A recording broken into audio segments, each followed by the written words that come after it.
大家好，我是冰厨，中餐厨师。在以往呢，我们烹制桂鱼的方法不是红烧就是清蒸。今天我们要用白烧的方式，特别的呈现给大家。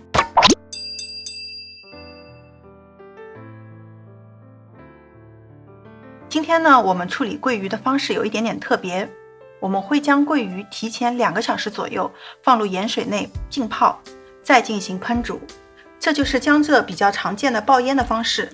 这一壶呢是淘米水，我们先加满，量的话刚刚淹没就可以了。放入姜片、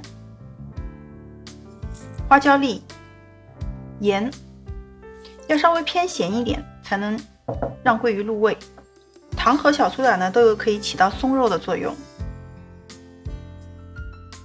将盐水搅匀以后呢，最后滴几滴白酒。爆腌过后的桂鱼肉质会更紧一些，并且更入味，口感会更加鲜美。桂鱼呢腌好了以后捞起来要稍微清洗一下，然后像这样把它吸干水分。吸完水的桂鱼再煎呢不容易掉皮。把锅烧热，先给一点色拉油，再下一勺猪油。猪油呢可以让桂鱼的口感更肥美一些。锅烧热以后，把桂鱼放下去，大火煎。可以把你的姜片放下去一起煎出香味儿。煎的时候呢，先不要动它，让它的鱼皮表层结起，才可以翻动。单单的用猪油容易糊，所以加一点素油去煎它。大概煎到8分熟的时候，我们可以下我们的油渣。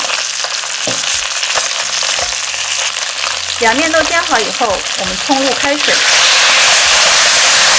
这个菜呢是半汤半水的菜，水不用很多，它可以快速的让它沸腾，汤汁就容易变得乳白色。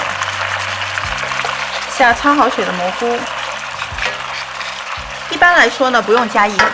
爆腌好的桂鱼本身会比较咸一点，我们加盖，大火大概煮个10到15分钟左右。可以准备一根筷子，然后在鱼背肉最后的部分扎下去。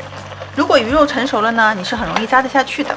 如果它里面没有熟呢，会被顶住，就说明它还要再煮一会儿。随后呢，开盖，把这些汤汁呢再收一下，撒一些胡椒粉，胡椒粉的量要稍微大一点。好，最后关火，给一些青蒜叶，一道鲜香肥美的白烧桂鱼就做好了。那么除了桂鱼以外呢，白水鱼或者海鲈鱼、鲈鱼都是可以进行这样的操作的。